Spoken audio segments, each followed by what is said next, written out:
a retired judge of the I'm a retired judge of the New York State Court System, and I'm a senior partner at Vigorito, Barker, Patterson, Nicholson, Porter in New York. I'm an employment lawyer by trade, and I am the Uber judge of today's competition.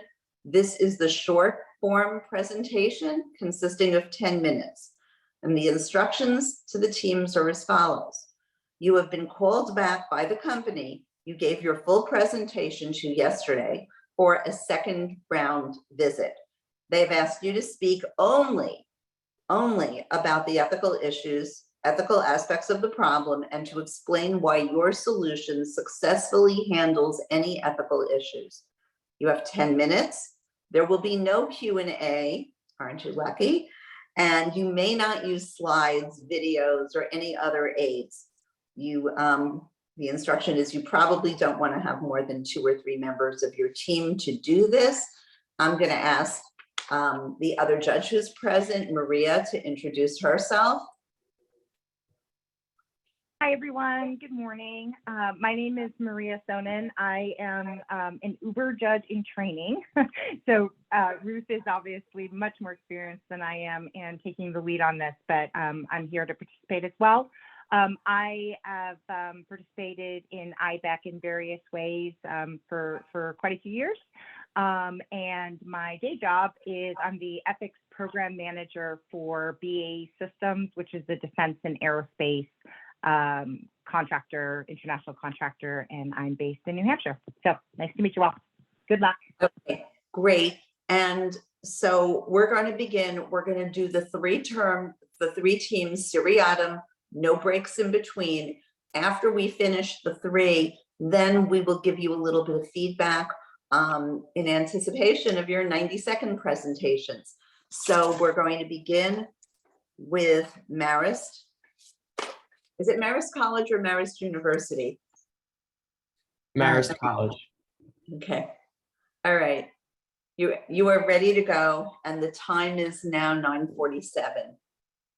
All right, so who's presenting for Marist?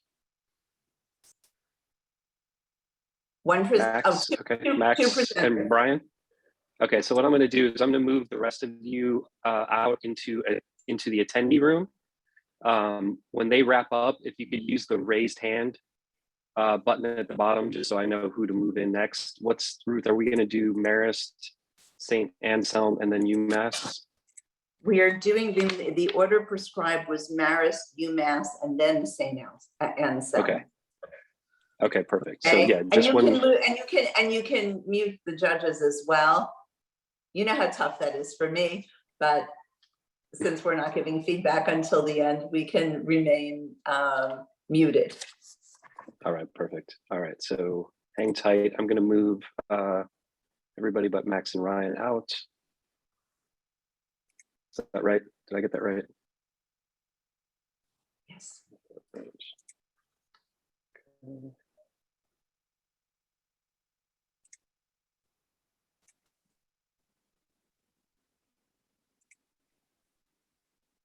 It takes a second.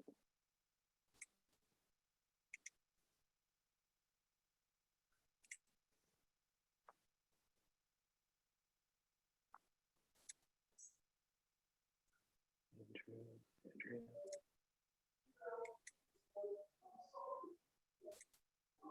All right. And I'm going to go to speaker mode, and then if the Ruth and Maria, if you guys just want to mute, and be good to go.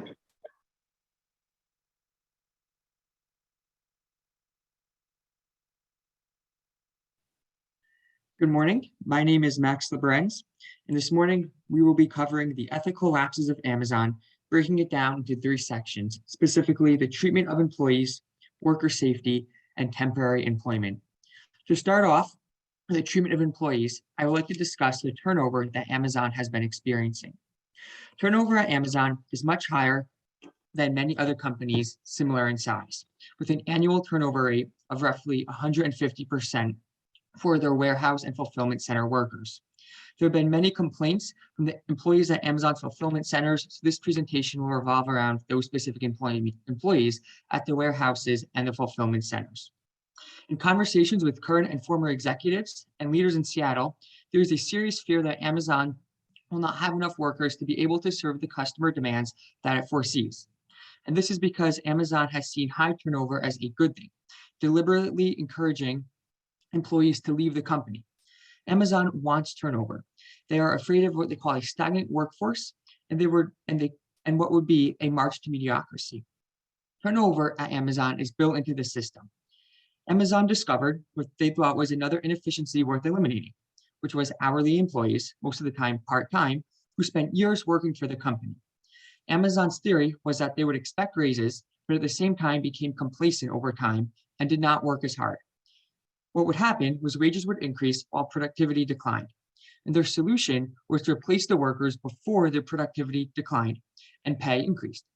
They thought it was more efficient to hire fresh new people and basically encourage their workers to leave. The constant leaving and arriving of workers helped keep efficiency high and wages fairly low, is what Amazon thought. However, they were neglecting to care for their part-time hourly employees. In fact, after 3 years on the job, hourly workers no longer received automatic raises despite their productivity levels. And in fact, the company would offer bonuses to people who quit. It offered limited upward mobility for hourly workers, preferring to hire managers from the outside.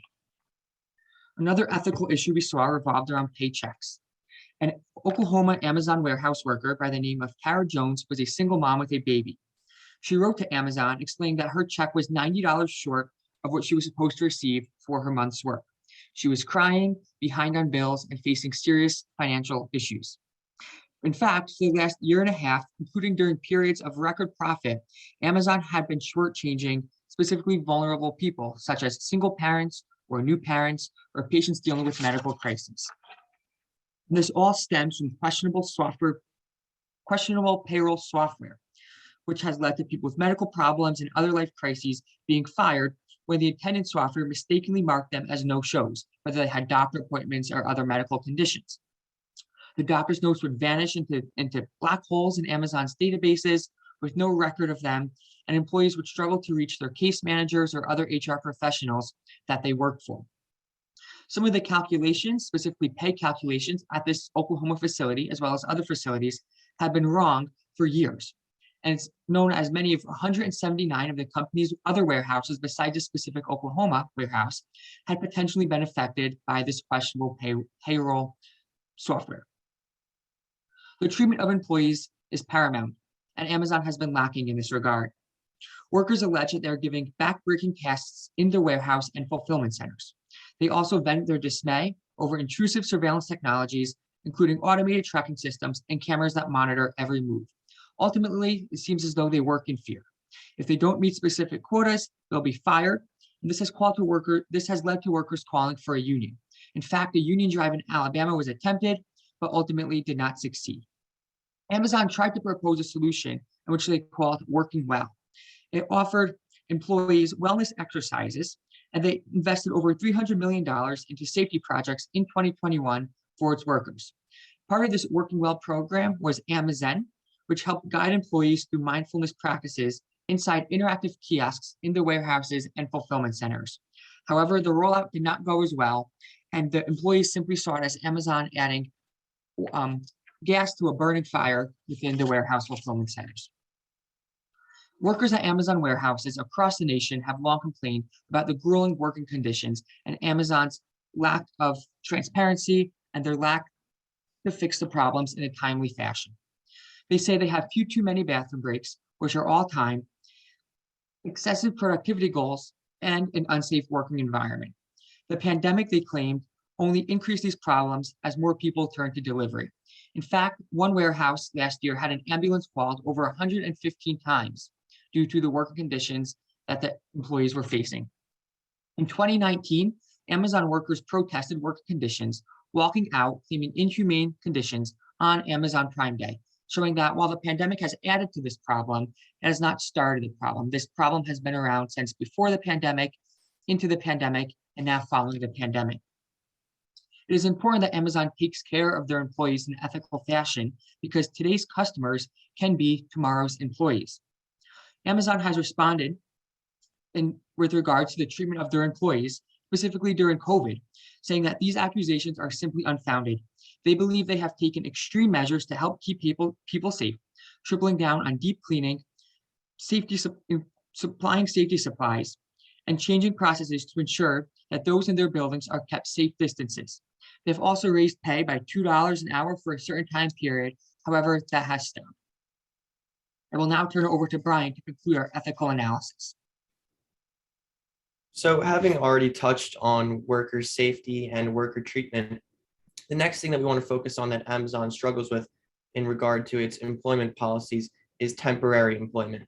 So by outsourcing and partnering with temporary staffing agencies, Amazon is actually using independent contractors and other temporary personnel, and this allows them to shirk the benefits that they offer all of their full-time and employed in-house workers. So more specifically, what this means for those temporary employees is no benefits, no job security because temporary staff is typically let go of within 90 days.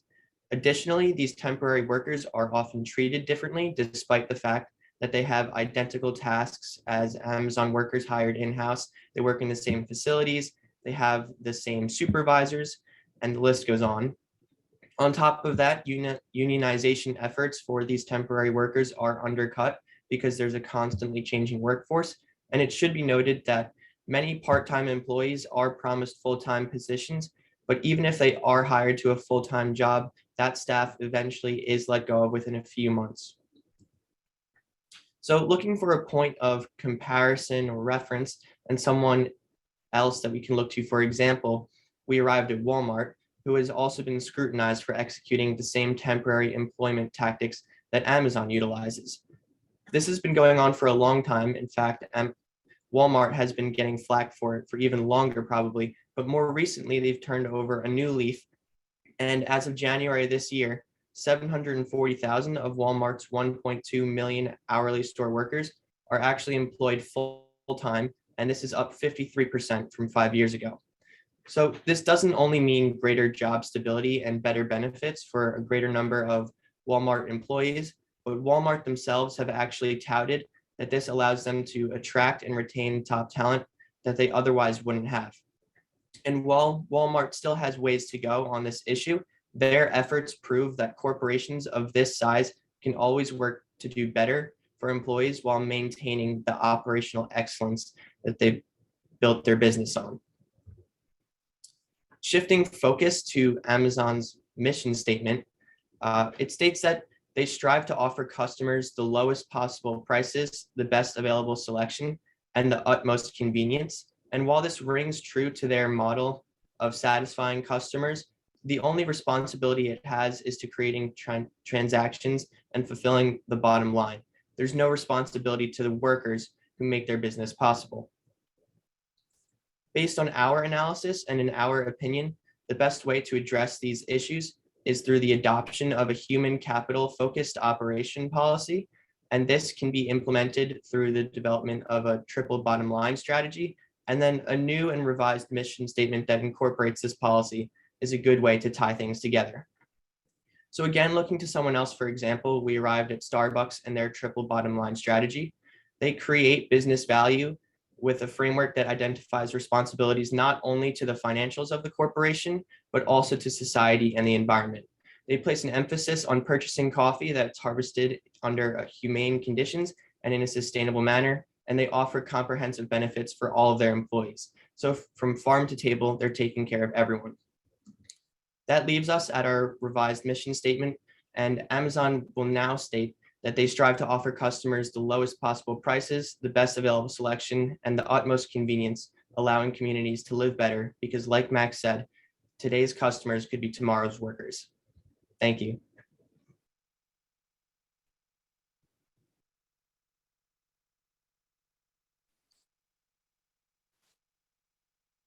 All right, so I'm going to move you guys out.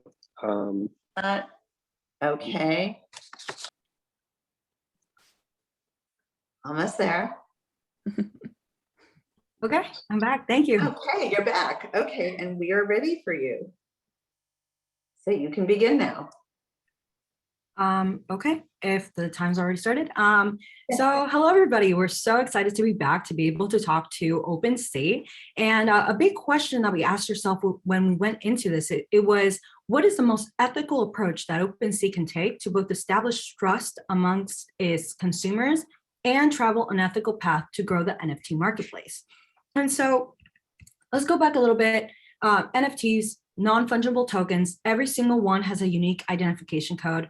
Not one is the same. And NFTs are, in general, just digital assets that get placed on a blockchain, which allows for decentralized verification. And so OpenSea, of course, the current largest NFT marketplace, big success. And right now, what you guys have encountered is you're kind of in a hard spot. You have this decentralized forced NFTs, which are so attractive because of the fact that they're decentralized. And when you encounter these issues that I will talk about in a little bit that you're encountering, is causing you to act as a decentralized force, because when things go awry with a decentralized system or a decentralized product, you are expected to take on and enforce rules, making you kind of a centralized force. So it's a bit of a contradiction. And so here's why we're going to help you find a balance. Current concerns that are facing OpenSea is an aspect of these copyright issues where artists are starting to get ripped off for their work. And on top of that, you also have bots engaging in fraudulent creation of NFTs. And a good thing to keep in mind, which we have kept in mind going into our ethical analysis, is that markets like OpenSea are to be the bridge through which society can prepare its laws and ethics when encountering fast developing technology. And so I pass it on to Fiona. You're muted. Awesome. Awesome. Thank you so much, Paulette. So OpenSea currently enjoys 90% of the market share. And as the company grows, it's going to face increasing amounts of counterfeit NFTs and copyright violations. NFTs are at the cornerstone of the metaverse. They're at this unique spot to both marry the ideals of the decentralized marketplace in which NFTs have flourished and the centralized ideals of the real world, including law and financial regulatory bodies. If we apply a duty-based ethical framework, OpenSea has a duty to its users, to the OpenSea company in and of itself, and the future of the metaverse as a whole. The way that OpenSea can fulfill these duties to its stakeholders is by leveraging its market leadership to be a bridge between the metaverse and the real world, which we'll discuss in our recommendations later in this presentation. Back to you, Paulette. Yeah, so going into this, when we started taking this ethical approach, we really wanted to focus on the cost benefits framework. So let's first look at the benefits of NFTs, okay? NFTs, which are based on blockchain technology. Blockchain technology is generally pretty secure. On top of that, NFTs allow for market efficiency because it removes intermediaries. So now artists can monetize their work and they can work directly with their audiences instead of having some in-betweens. They also receive immediate revenue and ensure recognition for their original work, no matter how many times their work is traded within the system. On top of that, NFTs also are excellent for identity management. They democratize investing by fractionalizing physical assets, and they also provide the possibility of the creation of new markets and forms of investments, which we have seen with OpenSea, incredible success. They also, like Fiona mentioned, are at the cornerstone of the metaverse. They can be the base from which the metaverse can grow, and that also includes OpenSea being the cornerstone as well. Now, we've talked about benefits. Let's look at the cost. Disregarding these copyright issues can undermine investor confidence. They can undermine the trust that buyers, sellers, artists have when they work in the system. And on top of that, you also have possible litigation costs that can go into it. You can lose out if this becomes a big problem and you don't address this. You can lose a lot of customers and therefore go down and no longer be this leading company that can help in the movement and advancement within the metaverse. And so other ethical concerns to just keep in mind is that there are also environmental concerns regarding energy efficiency. And we encourage that OpenSea shifts more towards this energy efficiency, which is starting to be done, and which is great. It's not our primary concern for this presentation. However, we do want to put that on everybody's plates. But going back to the key takeaways key takeaways from the cost benefits. You have your artists, they benefit from NFTs, but they are right now being hurt by the copyright infringement. You have your buyers who also benefit from NFTs, but in general, for both buyers and artists, people in your marketplace trust you, which is what has helped you thrive so much and grow this marketplace. But if you don't protect the rights, you could absolutely lose that trust. The final thing for the key takeaway is that remember that marketplace and how you could be the cornerstone of the metaverse. And if you do not address this, you could lose that opportunity. So a balance must be struck, going back to that decentralized NFTs and having the centralized force to be able to enforce rules. You need to find that balance. And so there are people who do not want to have any rules within this decentralized system to keep it completely free. However, OpenSea must maintain that balance and keeping this free access, but as well as doing justice to their customers and protecting their rights. And from there, I'll let Riley take it away. Yes, thank you, Paula. With OpenSea being the industry leader by a huge margin, you need to set a precedent when it comes to user rights. If you don't continue to lead the industry in developing this space, it will allow competitors to start eating away at your market share. For example, a current competitor, Coinbase NFT, has a waitlist exceeding 1.1 million users, which is more than OpenSea's active user base alone. Which this means in layman's terms is that marketplaces will catch up to OpenSea in terms of efficiency one day and the market will shift in the favor of their competitors if our recommendations are not implemented by OpenSea. The reason user rights is so important is because of how volatile the market is right now. If improvements are not made by OpenSea to make a safer and more user-friendly website, the failure of the company as well as the marketplace are real possibilities for you. If consumers don't trust the marketplace that they're using, they will inevitably take their money elsewhere and may abandon the industry as a whole. To ensure Awesome. this Thank you doesn't so happen. much, Riley. I really appreciate it. Yeah. Just to kind of ensure that we get to our recommendations, I think that just kind of wanted to start in here, but basically our recommendations are founded in duty-based ethics and divided into 3 stages, with short-term recommendations being the priority and middle and long-term recommendations coming in close behind. Our short-term recommendations are going to allow OpenSea to fulfill their duty to their users by establishing an educational initiative to help users understand the best practices of NFT creation and purchasing. OpenSea is ensuring that its users understand their rights while interacting with the metaverse.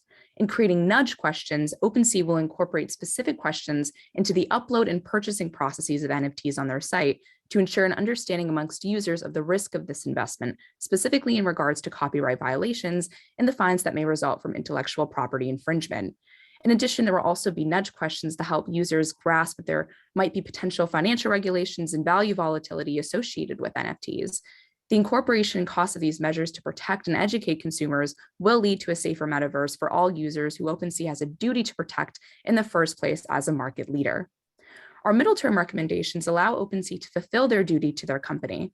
To help diminish the amount of counterfeit NFTs on your site, we are recommending the innovation and implementation of a new algorithm that uses AI and machine learning to create an automatic system that recognizes plagiarized NFTs. In addition, OpenSea should work to increase their efficiency and automate the takedown process of removing counterfeit NFTs from their site. In order to maintain market share, OpenSea must maintain the content that is on their site without compromising the elements of the decentralized space that their users love, such as free and unlimited minting. By implementing these technologies, OpenSea can create a market where creators know that their intellectual property is prioritized and buyers know that they are purchasing their money's worth on the real work of artists. Hence, by fulfilling your duty to your company, by regulating for copyright infringement and keeping your site a place for authentic works, you can improve the user experience and maintain your position as market leader. Our long-term recommendations allow OpenSea to fulfill their duty to the future of the metaverse. OpenSea can do this by being a leader in creating and implementing larger legal, financial, and environmental regulations for the metaverse by collaborating with legal and financial professionals in the real world and leveraging the insights of their users to marry the protections of the centralized world and the freedoms of the decentralized market. This includes regulations regarding intellectual property law, regulations by different financial governing bodies, and how the NFT marketplace can align its growth with international and domestic climate agendas of today. Regulations are coming, and therefore OpenSea, as the market leader, has a duty to the future of the metaverse to institute communal regulations that will ensure the existence and safe expansion of the metaverse for users. By serving as a bridge between the metaverse and the physical world, OpenSea is ensuring the sustainability and continuity of this cutting-edge technology for generations to come. Thank you. Thanks, Fiona. Okay. Okay, thank you, everybody. And we're now going to go on to St. Anselm. There she is. Okay. Let me just check the time. It's 10:13. And you may begin. Good morning. My name is Kathleen McCarthy, and I would just like to thank you so much for your time today. We are Social Solutions, an outside consulting firm speaking directly to Twitter regarding the unethical algorithmic practices, specifically in the phenomenon of echo chambers. We believe that the echo chamber effect not only harms cyberspace and the intellectual sphere, but also creates very tangible real-world problems. So just to recap the terms we will be using, an echo chamber is an environment in which a person only hears opinions and views that conform to his or her own views. Confirmation bias is relevant here, and this is the tendency to only trust information that supports our own opinions. And then a filter bubble is similar to an echo chamber, but it's different. It's an echo chamber generated by an algorithm specifically. Echo chambers result in polarization, which is damaging to the ideal of having an open exchange of ideas and information, because views held within an echo chamber are so tightly held that it becomes difficult to be open to anything outside of that echo chamber. Filter bubbles can and have been abused by spreaders of misinformation. There was a recent study that I read that concluded that fake news on Twitter spreads much faster than real news. One set of legal problems we discussed yesterday that pertain to the ethical problems we will be talking about today pertain to the First Amendment. One of the underlying purposes of the First Amendment is to protect the marketplace of ideas. This is the idea that within a variety of diverse ideas and perspectives, the best ideas will win out. Echo chambers significantly impede this ideal. Echo chambers are a hindrance to the free exchange of ideas. Our solution, we want to adjust Twitter's algorithms to expand the ideas and the content to which users are exposed. And then just to recap some of the financial considerations we discussed yesterday, they have to do with the algorithms that promote echo chambers. We discussed the potential shift in revenue that could occur if we make the news feed and other pages that a user sees less personalized. However, we believe that adjusting these algorithms will increase credibility and public trust of the company over time, which will benefit the company. So why is this important? Why are echo chambers important? Almost 3/4 of Americans in 2021 use social media every day. Thus, social media companies like Twitter have a responsibility to the majority of Americans to keep their platforms open to true dialogue without the hindrance of echo chambers. Almost 1/4 of Americans use Twitter in 2021. So there's a lot of people that Twitter is exposing their platform to. Social media platforms shape the opinions of users and the public conversation, both in America and across the globe. Twitter itself has publicly stated, we want people on Twitter to have safe, inclusive, and authentic conversation. So with that, I will now turn it over to Anders, who will further explicate the ethical considerations of our solution. Thank you. Thanks, Kathleen. Would you mind muting yourself, please? Thank you. All right, so thinking about this ethically, we need to think about what is the ideal towards which we're striving when we want to propose a solution. I think we can look at this two ways. We can think about this more from Twitter's perspective and maybe even from a personal perspective. Just some quotes that we've got from Twitter's value section on your website. One of your values is earning people's trust. Quote, Twitter is what's happening. To stay reliable and credible, we must always be earning your trust, end quote. So Twitter wants to be something that's trusted by its users. A second principle that's relevant here is uniting profit and purpose. Quote, Twitter is a purpose-driven company that does good, end quote. Financial considerations are definitely relevant here, but they're not the only considerations we need to take into account. And what is Twitter's purpose, that we're uniting with profit? I've got a quote that says, Twitter is an open service that's home to a world of diverse people, perspectives, ideas, and information. That's the ideal Twitter, I think, that we're striving for here. We might also look at this from a more personal perspective and say, in an ideal world, do filter bubbles and echo chambers exist? And I think they're unavoidable to some extent, but we do want to reduce those. In an ideal world, people aren't locked into their own bubble and cut off from the rest of the world. There's an open exchange of information. So some basic ethical principles that we want to consider when we're proposing a solution. 1, do no harm, and 2, treat others fairly. These are both very old. They've stood the test of time. So we might ask, who is being harmed if Twitter were to adjust their algorithm? We want to think about employees. Employees rely on Twitter to make a profit, and that's something that we need to be careful about. We don't want to reduce Twitter's financial well-being. Shareholders, for the same reason, shareholders need Twitter to make a profit. And advertisers. This is an indirect group. They might be, if we change the algorithm in the wrong way, we might drive away users, and the fewer users we have, the less advertising will happen, and poor advertisers will be. So another question we need to ask is, who might be treated unfairly by the current algorithm? And we're proposing that users are being treated unfairly. You've got a quote on your website that says, Twitter is committed to the open exchange of information. And filter bubbles are almost the antithesis to that. They're the opposite of open exchange and free communication.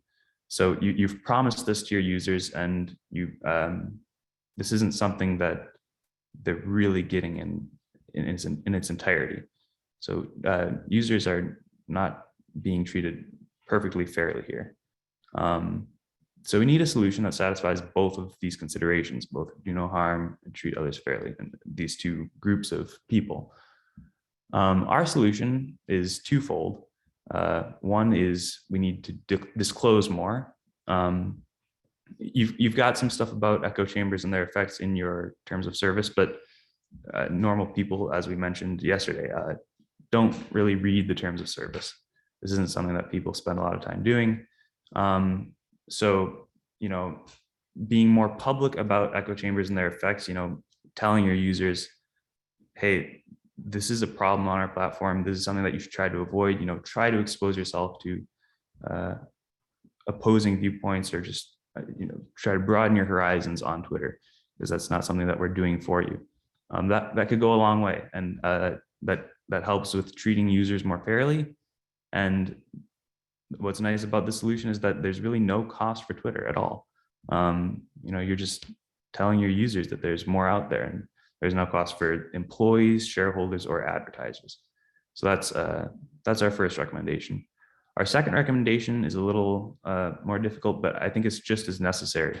It's extending the algorithmic chain of content recommendation so as to expand users' bubbles. We're not suggesting that you get rid of the bubble entirely. People like affirmation, people like bubbles. They like to hear about things that they like. They like to hear opinions that agree with their own.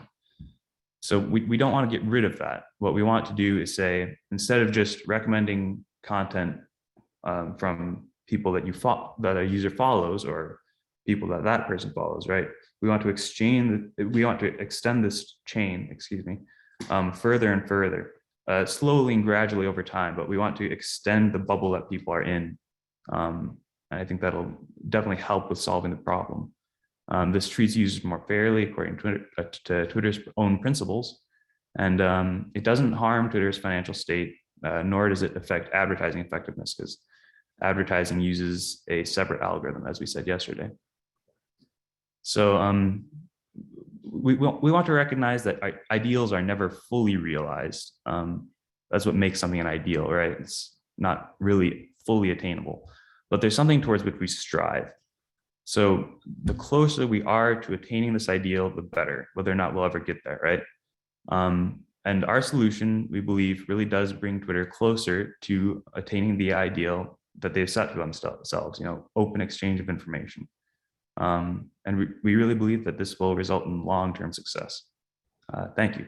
Let me unmute myself.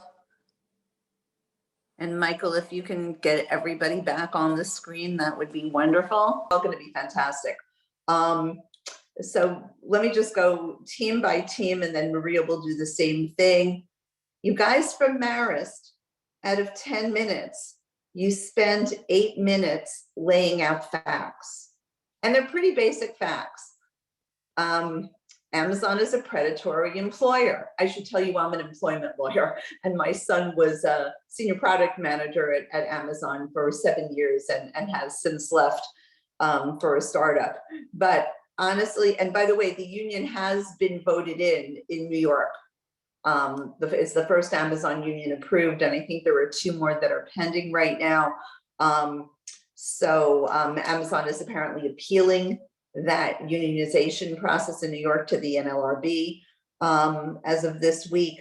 But I honestly thought that if you have 10 minutes to convince us as a board that spending almost 8 of it laying down the facts again was probably a mistake, that you needed to get, maybe if you needed 4 minutes of it, the ethical issue and the ethical solution, I think you needed to lead with that. You got to it later by drawing the parallels to Starbucks and to Walmart.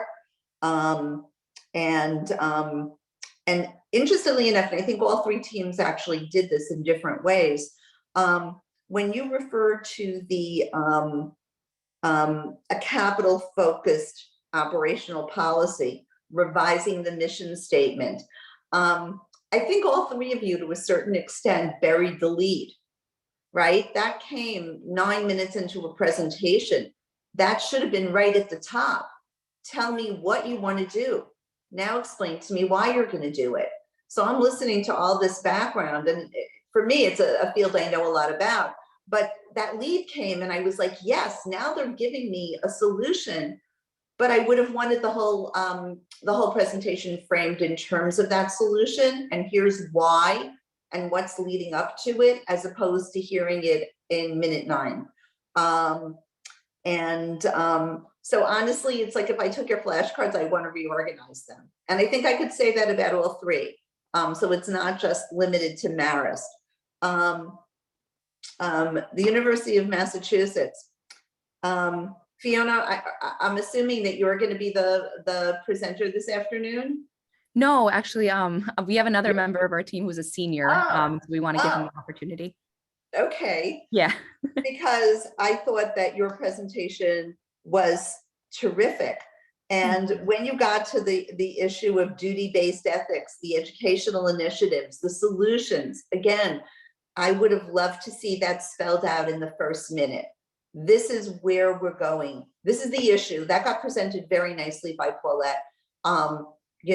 Here's why we need an ethical approach. Here's why the system is decentralized. And so we sort of want a combo of centralization on one level and decentralization on another. A little confusing, but again, I'm old and, NFTs are not my thing. So it took me a while to figure that out. Paulette, there's a point, and I think it came around 3 minutes in, where you used the word bridge, right? The bridge between the metaverse and the real world. Very, very, very powerful concept. Lead with it. Don't stick it a few minutes in. Say, this is what we're doing, and this is based on ethical principles, but this is where we perceive our role in the world, and why and what we're doing about it. Because I thought that was very, that was such an overwhelmingly powerful concept. And it's the great hook, right? And it sounds so good. It's a simple sentence. Why not lead with that up front?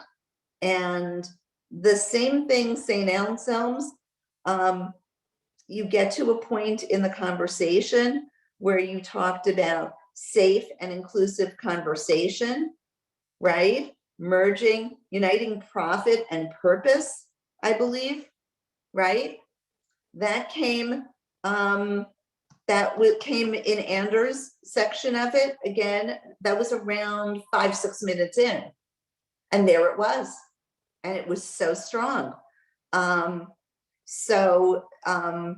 You know, I thought the unethical echo chamber that came out in your first sentence, which was great. But I would have loved to see you say that this is what our goal is. I also think it was very powerful to me. You know, people tend to perceive ethics as an all or nothing, right? Except when you get into the financial costs of being ethical, which we see in our long presentations here, in which business confronts every single day. But I thought the fact that you acknowledged that this is not a perfect world and that we're probably never going to attain perfection, but incrementalism or recognizing the problems and going toward them was important, and it was your recommendation that you move in that direction. There are a lot of ethicists who say, no, that's too transactional. But I think that in a real world solution in a developing field, I found it powerful that you did recognize that, you acknowledged it publicly, and it didn't take away in any way from your proposals, which certainly could be built on over time. I think the 10-minute is the hardest of the presentations, right? It really is, unless you have an issue that's so clear cut and so basically easy that you get to finesse it. I think this is the hard one. 90 seconds, although I can't say anything in 90 seconds, which is why I'm a lawyer. 90 seconds, some people just have the knack for doing that. And many of the business people who judge will say, if you don't catch them in the first 30, you're gone. In court, it's like, what's 90 seconds? That's just warming up and clearing your throat. So, I think this is the hardest because it's sort of the hybrid. You're kind of in the middle trying to jockey. How much finance, how many facts do I really need to put in there for the judges to get what we're about? But I can't spend too much time on it because then I don't get to the meat of the ethics. So I think this is the push-pull of all the three competitions. You all worked very hard. You were very, very poised. I have to say, Maris, you know your subject matter inside out. It is not an easy subject matter. Employment seems easy on the surface, but it's not. Just in New York, we have 8 volumes of our statutes devoted to employment law. And we have the overlay of the federal and the state and now local laws coming into play. It is not easy, even though it seems like basic principles that people get. That's all just at the very top, of the water. Certainly the waters are much muddier beneath. And as to UMass, this is such a technically complicated area to understand.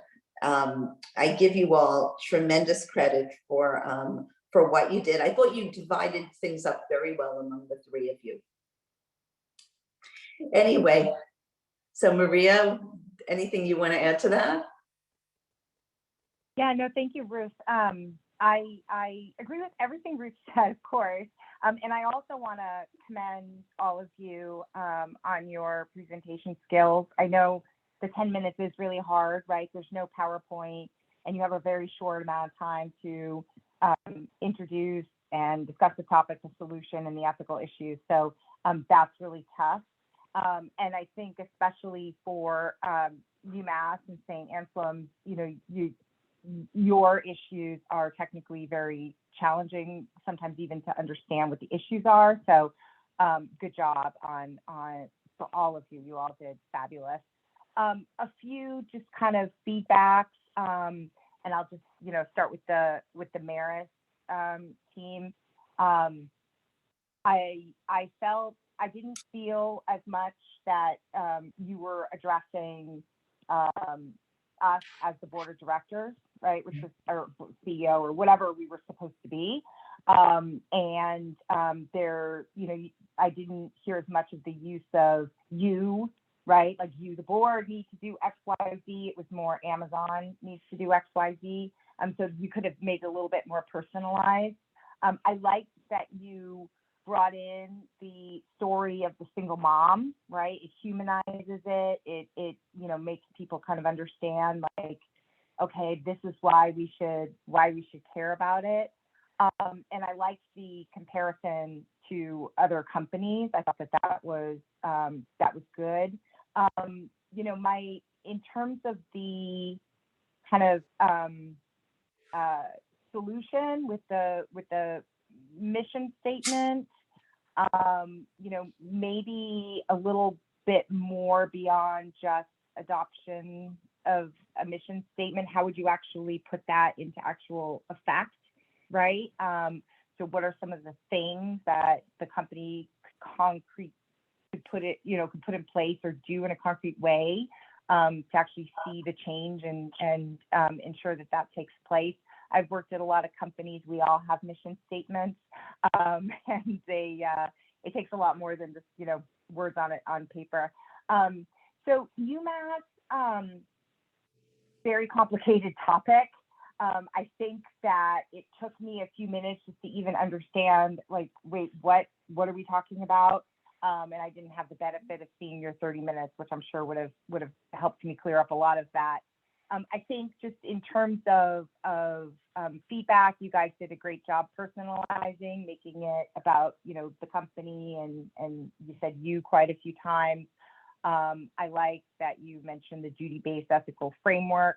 I think what I probably would have counseled you to do is to start at the beginning and really, as much as possible, simplify the technical aspects of it into something, a little bit simpler, maybe just talking about, for example, the copyright issues, and not trying to cover everything, just because it did get, it was a little bit hard at times to follow.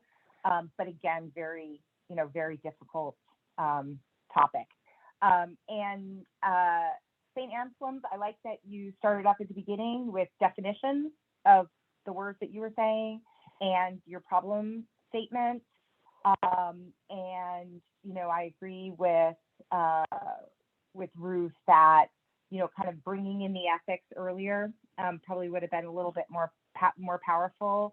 And, it would have been nice to kind of hear a little bit more about, how these echo chambers harm people and harm society. So that's my feedback. But on the whole, I think you all did a wonderful job with a very difficult task and very difficult topics and complicated topics. So kudos to all of you. And you also have, all of you, I have to say, had a tremendous amount of enthusiasm. Fiona, Paulette's very bubbly. Kathleen is very bubbly, but everybody, you could see you really cared about what you were doing. There was a lot of each of you, your personalities in each one of those presentations. It wasn't stilted. You weren't putting a corporate face on it. You were being yourselves and advocating, which is also compelling, frankly, to see that somebody has buy-in to their own argument. It's not, okay, this is a day's work for us. It's another consulting, ka-ching, ka-ching. We get billable hours, we say in the law. You really bought into your own situations. And I could tell that a lot of thought went into selecting the topics too. Right. And I thought that was, we've seen, obviously we've had, the NFTs seem to be one of the hotter topics. Employment was hot this year. It's funny when you see that issue attention cycle go through the competition over, for me, 20 years. So these are really cutting edge topics, and I'm glad you picked them. I could tell that you really cared, and that's part of the battle, right? If you don't buy in, then why should we as a board? So we wish you the best of luck and your colleagues, whoever's presenting this afternoon, for one last round. And maybe next year, if some of you are undergrads and you get to come back, maybe there will be the biathlon component of this, because we can't have you walking around your chairs in your dorm rooms here. But hopefully we will be back live in Cambridge next year, and we hope to see some of you. And for those of you who are graduating, congratulations. And thank you, Jennifer, for bringing your team here and for all your hard work with them. So Michael, I'm going to ask you to cut off everybody but Maria and yourself at this point. Okay. If you can do that. I can't. Yeah. Thank you so much. Bye, Ruth, and Thank you, everybody. Have a great Bye, weekend. guys. Bye. Bye.